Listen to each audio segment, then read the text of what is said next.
এইজনী আমাৰ কলিজাজনী, যিমান দিনে আমি আশা সপোন দেখি আহিছিলোঁ, আশা সপোনটো এতিয়াহে পূৰণ হ'ল। সকলো কথা কৈ আছোঁ, মই আপোনাৰ ভিডিঅ'টো চাওক। শুন শুন শুন, এইফালে চা, এইফালে চা, চকু মেল, এই শুন, এই শুন, শুন, এই শুন, এই শুন, উঠা, এই শুন, শুন, ও ও ও ও ও ayo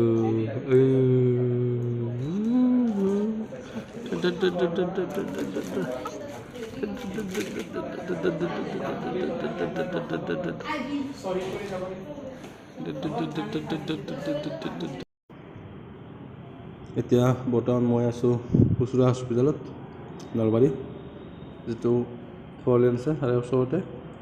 আপোনালোকে দেখি গমেই পাইছে নিশ্চয় সকলোৱে।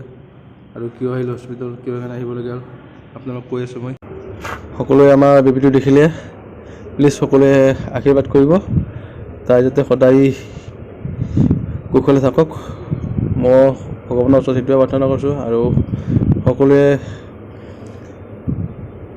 আশীৰ্বাদ কৰোঁ বুলি আশা কৰিলোঁ, তাই যাতে ভালে কুশলে থাকে। আৰু বহুত হেপী ছোৱালীজনী জন্ম হোৱাৰ কাৰণে, ভাল লাগিছে বহুত মনটো।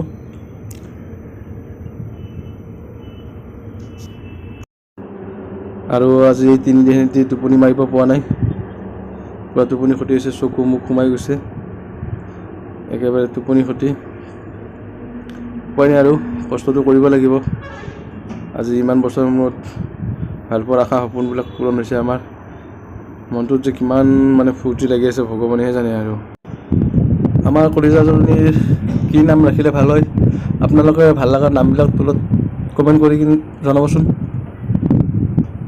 যদি ভাল লাগে কাৰোবাৰ নাম তেনেকুৱা নামেই ৰাখি থৈ দিম, আপোনালোকে তলত নামবিলাক কমেণ্ট কৰি জনাব কলিজাজনী, তেতিয়া মোৰো ভাল লাগিব। ইমান ধুনীয়াকৈ শুই আছেগৈ তাই, মোৰ দেহাটো